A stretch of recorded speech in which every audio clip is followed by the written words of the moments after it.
समर्थ श्रीराम भाग 49. श्री महाराजांचा व्याप झपाट्याने वाढत होता.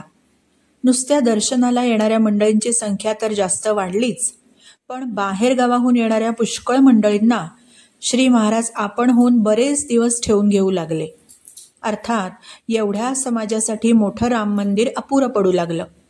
म्हणून श्री महाराजांनी धाकटं राम मंदिर बांधलं आणि लोकांना, विशेषतः सहकुटुंब येणाऱ्यांना उतरायला आणि सामान ठेवायला सोयीचं व्हावं म्हणून काही खोल्या देखील बांधल्या. आपले कुलोपाध्याय चिंतूबुवा यांना गोंदवल्याला आणून राहायला जागा दिली आणि एक शेत पण दिलं. श्री महाराजांनी घरच्या शेतीची वाढ केली. जुनी जमीन साफ करून खत घालून तयार केली. नवीन विहीर बांधली. नवीन जमीन विकत घेतली आणि ती सर्व रामाच्या खर्चाला लावून दिली. या काळात पुष्कळ वेळा ते स्वतः शेतामध्ये नांगर हाकणं किंवा जमीन उकरणं, खडेगोटे काढणं, हरळी उपटणं इत्यादी कामं करायचे. त्यामुळे बरोबरच्या मंडळींना, श्रीमंत असो वा शहरी असो, त्या लोकांना देखील त्यांच्यासारखं काम करावं लागायचं. तसंच धान्य निवडणं, दळणं, पाणी आणणं, स्वयंपाक करणं इत्यादी कामं बायकांना करावी लागायची. जेवायला रोज बाजरीची भाकरी आणि भारी तिखट आमटी असायची. कधी कधी कडधान्याची उसळ जोडीला असायची. भात फक्त सणावारी मिळायचा. तरी पण श्री महाराजांच्या प्रेमासाठी लहान मोठे, श्रीमंत गरीब, विद्वान अडाणी, स्त्री पुरुष सर्वजण मोठ्या आनंदाने कष्ट करीत आणि जे मिळेल त्यात आनंदाने पोटभर खाऊन पुष्कळ दिवस गोंदवल्याला राहायचे. धाकटं राम मंदिर बांधलं त्या सुमाराला श्री महाराजांनी एक गायत्री पुरश्चरण आणि रुद्र स्वाहाकार करवला. निरनिराळ्या ठिकाणचे विद्वान वैदिक विप्र बोलवून त्यांच्याकडून सर्व वैदिक कामं यथासांग पार पाडली आणि त्यांना भरपूर अन्न, वस्त्र, दक्षिणा देऊन त्यांचा यथोचित गौरव केला. त्याबरोबरच 8 दिवस अन्नछत्र ठेवून गोंदवल्यामधील आणि आजूबाजूच्या गावामधील लोकांना पोटभर जेवायला घालून तृप्त केलं. स्वाहाकारासाठी वाईचा एक वैदिक आला होता.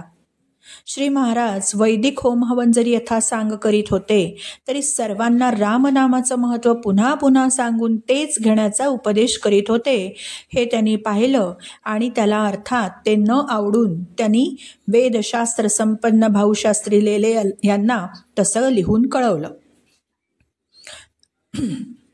भाऊशास्त्रांना त्यांचं म्हणणं अगदी योग्य असं वाटलं आणि त्यांनी परसुरी शास्त्री बुवांकडनं श्री महाराजांना एक पत्र लिहवलं.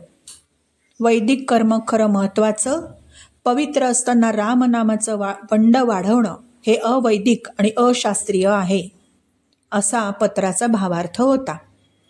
ते पत्र आल्यावर हे पहा वाईच्या शास्त्रीबुवांचं पत्र आलंय, हे पहा वाईच्या शास्त्रीबुवांचं पत्र आलंय असं म्हणून ते पत्र श्री महाराज ज्याला त्याला दाखवू लागले.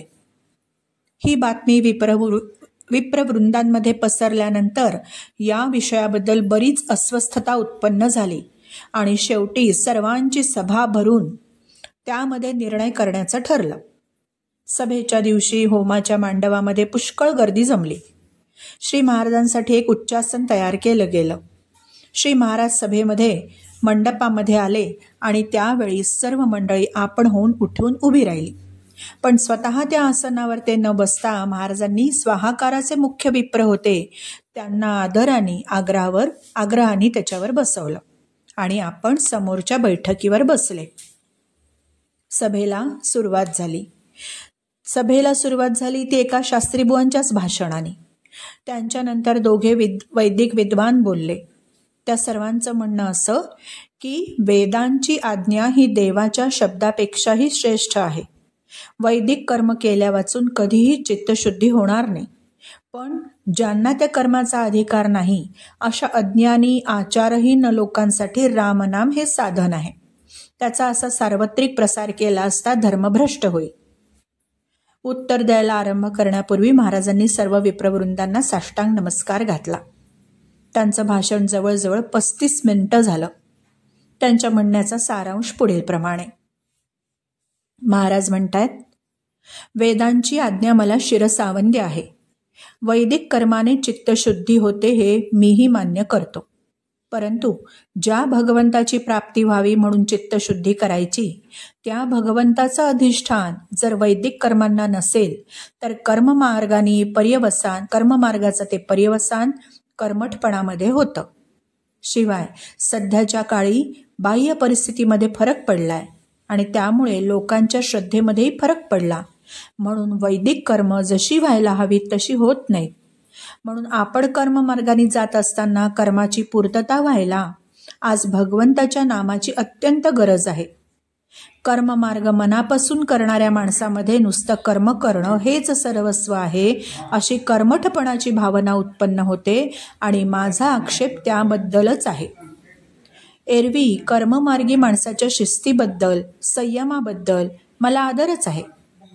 एक राम नाम घेतलं म्हणजे सर्व धर्मबंधने माफ होतात हा समज खरा नाही. परंतु कर्माने चित्तशुद्धी होत असता नामाने भगवंताच्या अस्तित्वाची जाणीव जागृत राहते. इतकेच नव्हे तर पूर्ण चित्तशुद्धी होऊन कर्म गळून गेल्यावर फक्त नामच शिल्लक राहते आणि आपण भगवंताशी एकरूप झालो की ते त्यामध्ये मुरून जाते. महाराजांच्या बोलण्यावर शंका कुशंका निघून बरीच भवती न भवती झाली. त्यामध्ये एक भटजी म्हणाले, अहो पण आधी हे लक्षात घ्या की राम हा शास्त्रीय मंत्रच नाही मुळी. भटजी हे बोलले मात्र आणि आतापर्यंत अत्यंत शांत राहून विप्रवृंदांचे सर्व प्रलाप आणि स्वतःची अवहेलना देखील मुकाट्याने सोसणारे महाराज एकदम उसळले आणि ओरडले, राम नाम हा नुसता मंत्रच आहे असं नव्हे तर तो सिद्ध मंत्र आहे. तो भगवंतापर्यंत नेतो, नव्हे तो भगवंताला आपल्याकडे खेचून आणतो. हा माझा प्रत्यक्ष अनुभव आहे. वाटेल त्यांनी नामाच्या या सामर्थ्याचं प्रत्यंतर पाहावं. राम नाम देह बुद्धी जाळणारा अग्नी आहे. हे विस्तवाच्या ठिणग्यांप्रमाणे तेजस्वी शब्द जेव्हा महाराजांच्या तोंडून बाहेर पडले तेव्हा सर्व सभा तटस्थ झाली. नामाच्या सामर्थ्याबद्दल शंका घेणं म्हणजे श्री महाराजांच्या हृदयावरच घाव घालण्यासारखं होतं. म्हणून त्यांनी जन्मभर केलेली तपश्चर्या, साधना, गुरुसेवा, रामभक्ती, विरक्ती आणि रामनामाची अनुरक्ती या सर्वांचं तेज यावेळी त्यांच्या चेहऱ्यावर झळकू लागलं आणि ते फारच तेजस्वी दिसू लागले. शेवटी एका शास्त्रीबुवांनी प्रश्न केला की रामनाम हा सिद्ध मंत्र कसा आहे ते आपण सांगा. महाराज उत्तरादाखल म्हणाले, रामनाम हे ओंकाराचंच स्वरूप आहे. ते सर्व कर्मांचा आणि साधनांचा प्राण आहे. श्री शंकरापासून तो श्री समर्थांच्या पर्यंत जे जे महासिद्ध होऊन गेले त्या सर्वांनी रामनाम कंठी धारण केलं. रामनामाचा 3.5 कोटी जप जो करील त्याला त्याच्या देवतेचा अनुभव आल्याशिवाय राहणार नाही. रामनामाचा आधार घेऊन आपण सर्वांनी राम जोडावा. स्वानुभवावर आधारलेल्या श्री महाराजांच्या या शब्दांचा त्या विप्रवृंदांवर इतका परिणाम झाला की समारंभासाठी आलेल्या पुष्कळ वैदिक पिपरांनी महाराजांच्याकडून रामनाम घेतलं आणि जप करण्याचा निश्चय केला. श्रीराम समर्थ श्रीराम.